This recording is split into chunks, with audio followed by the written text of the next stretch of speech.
음식으로는 그 어느 국가에도 밀리지 않는다고 자부한 프랑스. 그러나 막상 뚜껑을 열어보니 형편없는 음식과 서비스에 많은 이들이 충격을 받았다고 합니다. 이에 불만을 토로한 한 기자는 과거 평창에서 있었던 일을 소개하며 한식 덕분에 목숨을 구할 수 있었다며 한식에 대한 칭찬을 아끼지 않았습니다.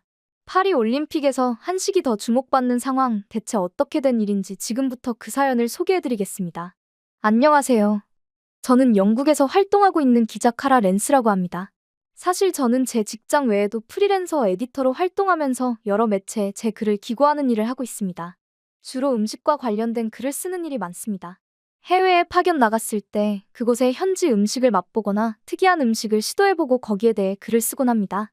직장 특성상 해외 출장을 자주 나가 중국, 일본, 미국, 브라질, 이탈리아 등 음식으로 유명한 국가들을 돌아보았습니다. 사실 음식 경험이라면 그 누구에게도 뒤지지 않을 정도로 다양한 경험을 했기에 나름대로 맛평가에는 자부심이 있습니다. 그런데 그런 저에게도 충격을 준 음식이 있었습니다. 바로 한국 요리인데요. 제 친구 중 한 명이 한국계라 한국 문화와 한국 음식에 대해 어느 정도 알고 있었습니다. 김치도 자주 먹어봤고 친구가 제게 선물해준 약과의 맛에 흠뻑 빠진 적도 있습니다. 너무 달지 않으면서도 쫀득한 그 맛이 독특했죠. 나중에는 제가 친구에게 레시피를 알려달라고 할 정도로 약과에 푹 빠진 제 자신을 발견할 수 있었습니다. 하지만 진짜 한국 음식의 매력은 그때까지 몰랐었죠. 제가 한국 음식의 매력에 본격적으로 푹 빠지게 된 계기는 평창 올림픽 때였습니다. 당시 취재차 평창에 갔던 저는 정신없는 나날을 보내고 있었습니다.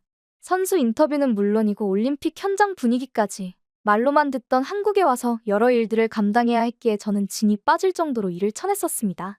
하지만 일은 끝도 없었고 저는 선수들 인터뷰와 기사 쓰는 일, 심지어 취재까지 하느라 제대로 먹지 못하고 쓰러질 정도로 힘들었습니다. 보다 못한 제 동료가 저를 데리고 선수단 식당으로 갔습니다. 저 역시 평창 올림픽 현장에서 식당의 인기를 잘 알고 있었습니다. 미국 수영 선수는 한국에서 만든 갈비에 푹 빠져 갈비만 달라고 했다는 이야기가 들릴 정도로 음식 수준이 상당하다는 소문을 들었죠. 그러나 저에게는 사치였습니다. 당장 해야 할 일들이 많았고 다음날 준비해야 할 선수 정보를 외워둬야 했기 때문에 저는 먹고 싶은 생각이 없다고 이야기했습니다. 그러자 동료는 거울을 꺼내며 제 얼굴 상태를 보라고 말했습니다. 실제로 거울을 보니 상태가 말이 아니었습니다. 화장도 제대로 하지 못한 제 얼굴은 퍼석해 보였습니다. 게다가 일 때문에 제대로 잠도 못 잔 상황이라 다크서클이 눈 밑까지 내려와 있었고 입술은 제대로 영양을 섭취하지 못한 탓인지 보기 싫을 정도로 갈라져 있었죠. 저는 애써 화장으로 가리면 된다고 말하며 친구의 손길을 거부하고 프레스룸으로 돌아가려 했습니다. 하지만 어떤 냄새를 맡고 홀린 듯이 멈추고 말았는데요. 너무나도 맛있어 보이는 냄새를 맡았기 때문입니다. 식당 저 한쪽 구석에서 풍기는 냄새에 홀린 듯이 그곳으로 향했습니다. 선수 식당은 양식, 중식, 일식 등 다양한 음식을 받을 수 있게 구성되어 있었는데 그 중에서도 한식 파트에서 나는 냄새였습니다. 알고 보니 삼계탕을 끓이는 냄새였죠. 삼계탕이라는 음식을 처음 본 저는 수프라고 생각했습니다. 이렇게 맛있는 냄새를 풍기는 수프가 있을까 감탄한 저는 직원분에게 수프를 달라고 요청했고 한가득 담은 삼계탕을 받을 수 있었습니다. 생전 처음 보는 음식이었지만 저는 정신없이 먹어치웠습니다. 동료가 천천히 좀 먹으라고 만류할 정도로 너무나 맛있게 먹었죠. 삼계탕을 먹자 속이 따뜻해지는 것은 물론 온몸에 활기가 도는 느낌이 들었습니다. 요가를 끝마치면 맑은 에너지가 온몸을 감싸는 것 같은 황홀하면서도 기분 좋은 기운을 음식에서 느낄 수 있었죠. 윤기 나는 쌀에서 풍기는 고소한 향 역시 너무 좋았고 채소에서 풍기는 달콤한 맛도 정신을 잃게 만들었죠. 저는 단숨에 한 그릇을 비우고 한 그릇을 더 주문했습니다. 삼계탕 2그릇을 해치운 후 저는 완전히 기운을 차릴 수 있었습니다. 그 이후 남은 일도 열정적으로 처리할 수 있었습니다. 식사도 거르며 일을 했던 탓에 몸이 많이 상해 있었지만 한식 덕분에 에너지를 충전할 수 있었습니다. 그날 이후로 저는 한식만 찾아 먹는 한식 매니아가 되었습니다. 떡볶이, 어묵, 김밥, 치킨, 짜장면 등 한국에는 너무나도 많은 맛있는 먹거리가 있다는 것을 알게 되면서 한식에 완전히 빠지게 되었죠. 이후 평창 올림픽을 마무리하면서 한식에 큰 감명을 받은 저는 평창 올림픽의 진짜 주인공이었던 한식을 소개하는 기사를 게재했습니다. SNS에도 이 글을 공유했더니 많은 한식 팬들이 제게 한식 레시피를 공유해 주었죠. 기자로서 너무 뿌듯하고 큰 행복을 누릴 수 있는 순간이었죠. 당시 토마스 바흐 IOC 위원장도 평창 올림픽에서 선수들이 음식 불평을 하지 않은 것은 처음 있는 일이라고 할 만큼 대한민국은 손님을 위한 완벽한 음식 준비를 보여주었습니다. 저 말고도 각국에서 온 여러 기자들 역시 한국 음식을 맛보고 감탄하지 않을 수 없었다고 하죠. 특히 뉴질랜드에서 온 손마 기자는 뉴질랜드 고향으로 날아갈 만큼 많은 양의 닭 날개를 먹었다고 자평할 정도로 치킨 매니아의 모습을 보였습니다. 삼겹살의 매력에 푹 빠진 선수들은 경기가 끝나고 삼겹살집에 모여 대패 삼겹살을 굽고 소주를 마시는 등 새로운 문화에 빠졌습니다. 저 역시 취재하러 옆에 앉았다가 소주 맛을 알게 되었죠. 영국에 돌아와서도 한식을 즐기며 행복한 나날을 보내던 중 2024년 파리 올림픽이 열렸고 저 역시 취재 기자로 파리에 도착해 취재를 시작했습니다. 파리는 음식으로 유명한 곳으로 온갖 진기한 요리를 쉽게 접할 수 있을 뿐만 아니라 길거리 음식조차 예술적이라는 평가를 받을 정도로 음식에 진심인 장소입니다.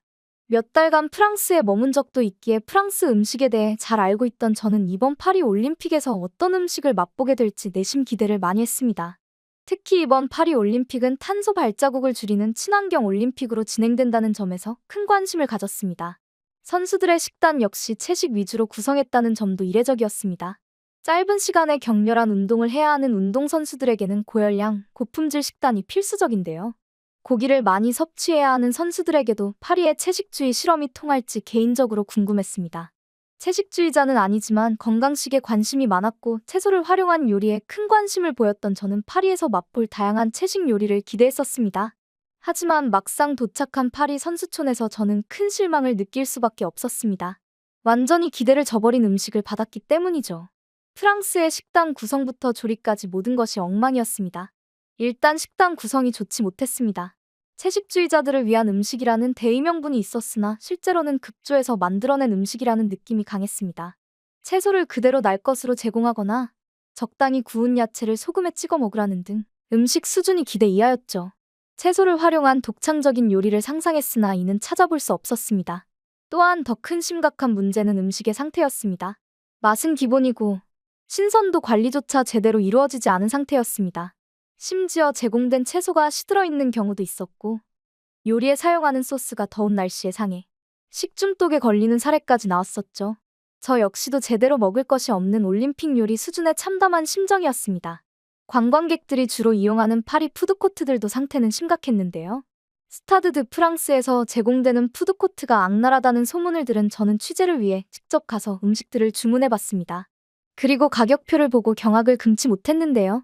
150g 감자칩 1개에 7.5유로, 무알코올 맥주 500ml 가격이 8유로, 핫도그 1개가 9.4유로이라는 미친 가격을 자랑했기 때문이죠.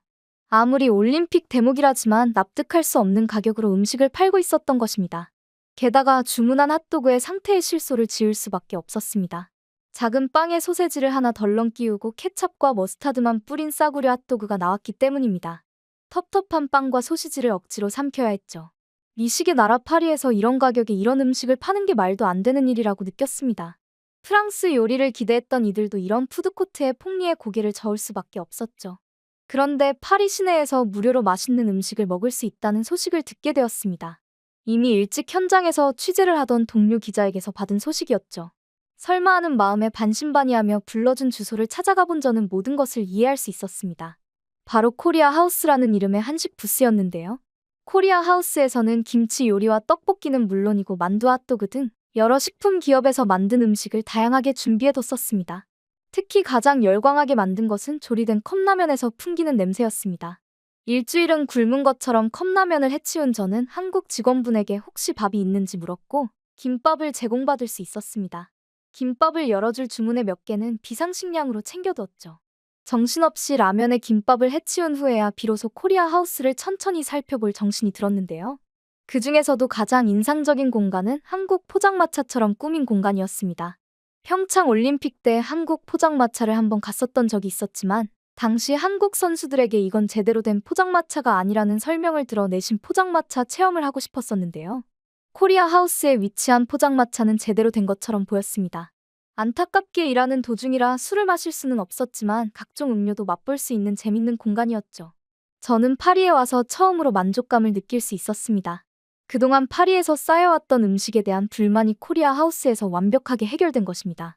배부르게 먹고 나온 저는 선수들과 여러 관광객들이 코리아 하우스에 줄을 서며 기다리는 것을 보면서 입소문이 빠르다는 것을 새삼 알게 되었죠. 파리 올림픽에서 제일 인상에 남는 것으로 한국 음식을 꼽게 될 거라고는 생각도 못했죠. SNS에 이 사실을 공유하자 많은 이들이 한식을 처음 맛봤는데 너무 맛있었다고 답변했는데요. 이번 파리 올림픽에서 한식이 더욱 주목을 받는 이유를 곰곰이 생각해 보았습니다. 저는 곧 그 이유를 발견할 수 있었습니다. 한식은 단순히 음식을 먹는 행위가 아닌 그 속에 담긴 이야기를 전달하는 역할을 하고 있기 때문입니다. 한식의 풍부한 맛과 다양성, 그리고 정성스러운 준비 과정은 그저 허기를 채우는 것 이상의 경험을 제공합니다. 이는 식문화의 깊이와 연결되어 있으며 사람들에게 큰 감동을 준다는 점에서 차별화됩니다. 새삼 평창 올림픽 때 먹었던 음식이 생각나며 한국을 또 찾고 싶다는 생각이 듭니다. 파리 올림픽을 계기로 한식이 더 많은 사람들에게 알려지고 사랑받길 기대하며 이번 경험을 바탕으로 한식에 대한 기사를 더 많이 쓸 계획입니다. 한식의 매력을 더 많은 사람들에게 알리는 데 기여하고 싶습니다. 한국 음식을 극찬한 그녀의 글에 많은 올림픽 참가자들과 관계자들, 프랑스 시민들의 좋아요가 달렸다고 하는데요. 한국 선수들도 팀코리아 파리 플랫폼 식당에서 한국에서 공수한 재료들을 이용해 조리한 도시락을 제공받고 있습니다. 한국 선수들이 해외에서 제 기량을 뽐내며 금빛 선전을 할 수 있었던 것은 한식 덕분이지 않을까요? 남은 일정 동안 대한민국 선수들이 그동안 갈고 닦았던 기량을 전부 쏟아내어 좋은 성과를 거둘 수 있기를 기원해 보겠습니다.